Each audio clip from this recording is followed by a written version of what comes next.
We met in the most ordinary way, through a car service.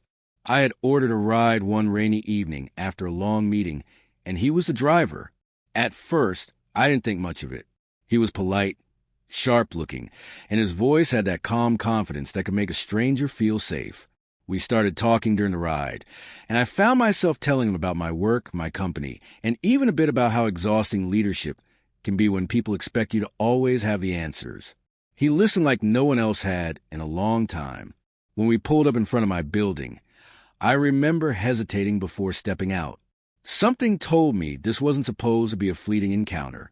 I asked him what he did besides driving, and he admitted that he'd been struggling to find stable work. Something about his honesty, the hunger in his eyes, made me take a risk. I told him to come by my office the next week, that I might have a place for him in my company. He was stunned, grateful, almost in disbelief. True to my word, I brought him in. At first, he was quiet, learning the ropes, keeping to himself. But soon, his charm started to show. He was charismatic in a way that drew people in, employees, clients, even me. I'll admit it, I grew attached. It felt good to have someone I had discovered, someone I had lifted up, stand beside me. Before long, our professional relationship blurred into something personal. Dinners turned into late nights into mornings. I believe I had found not only an employee worth trusting, but a man worth loving. I defended him when others whispered. Some of my managers didn't like how quickly he rose in the company or how much of my attention he had, but I ignored them. I told myself they were jealous, that they didn't see what I saw. I put my reputation on the line for him, believing he would never betray me. But betrayal has a way of creeping in silently. I first noticed when one of my female employees, bright, ambitious, and always eager to impress, began acting strangely around me.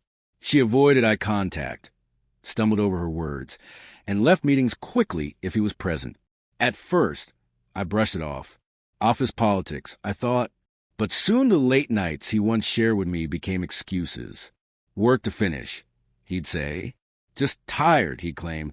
His phone, once casually left on the table, now never left his pocket. One evening, I stayed late at the office. As I walked down the quiet hallway, I heard muffled voices from the break room. My heart knew before my head caught up. I pushed the door open, and there they were. Him and her, too close, whispering words I was never meant to hear. The look on their faces when they saw me was burned into my memory. His guilt, her panic, my world shattering in a heartbeat. He tried to explain, but explanations don't erase betrayal. He said it was a mistake, that it meant nothing, that I was still the one he loved. But how could love coexist with deceit? How could he hold me in one hand and reach for her with the other? The hardest part wasn't firing him.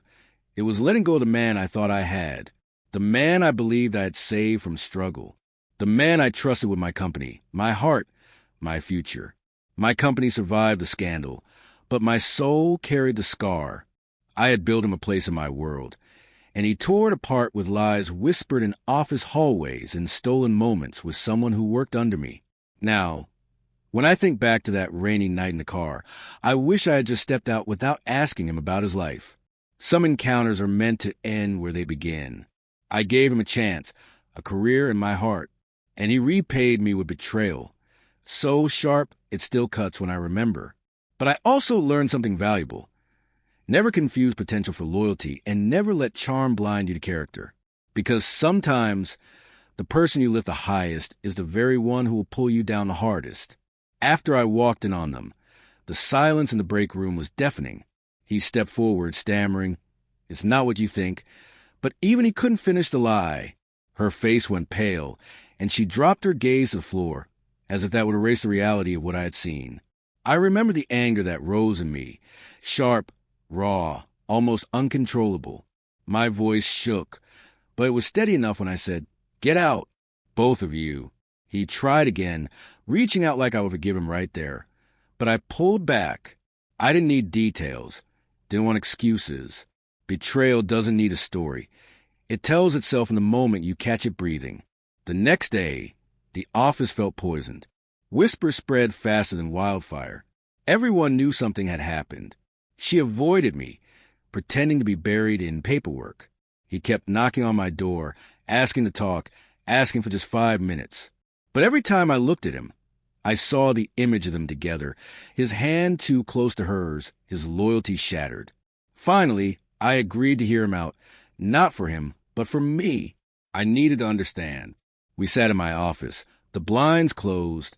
He leaned forward, his voice breaking, telling me it was a mistake, that he had been under pressure, that she had come on to him. He begged me to believe that I still meant more to him than anyone else. But all I could do was stare at him and wonder how I ever thought he was different. How I ever believed the man I picked out of a car service could be the partner I needed. I had built him up, trusted him, defended him against every skeptical glance. And this was his repayment.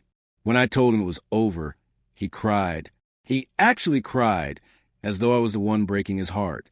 He clung to the desk like a drowning man. "Don't throw away everything we had," he whispered. I almost laughed at the cruelty of it. "I'm not the one who threw it away," I said. "You did. And you did it with someone who works under me in my company, knowing what it would do to me if I found out." The next confrontation wasn't with him. It was with her. She tried to avoid me for days, until I finally cornered her in the conference room. She trembled as I stood there, demanding the truth. At first, she insisted it was nothing, that it had barely started, that it wouldn't have gone anywhere, but her excuses melted away when I pressed harder. She admitted they'd been meeting secretly for weeks. She said he told her he felt trapped, that he wasn't sure where he stood with me anymore. That was the cut that sank deepest, not the act itself, but the words. The fact that while he was lying in my bed, he was telling someone else he felt stuck with me. I didn't fire her immediately. I made her sit with her guilt in the office, day after day, knowing everyone could see the tension, knowing her own shame was eating her alive. Eventually, she left on her own. He didn't last much longer either. I had security escort him out after he wouldn't stop showing up at the building, waiting in the lobby just to catch me for a few seconds. But betrayal doesn't end when the cheater leaves. It lingers. I'd walk through the office and feel the shadow of their laughter in the hallways, the memory of his hand brushing hers, the echo of all the moments I didn't see but now imagined. I lay awake at night replaying everything, wondering how many times I had missed the signs. And the cruelest truth? I missed him. Not the man he revealed himself to be, but the version of him I thought I had. The man who listened to me in that car, who looked at me like I was the one who changed his life. That man never really existed.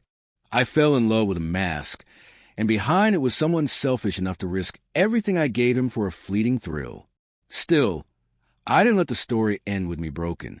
I rebuilt, not just my company's trust, but my own. I stopped searching for potential in people who hadn't proven themselves. I stopped mistaking charm for character. Because in the end, I learned this.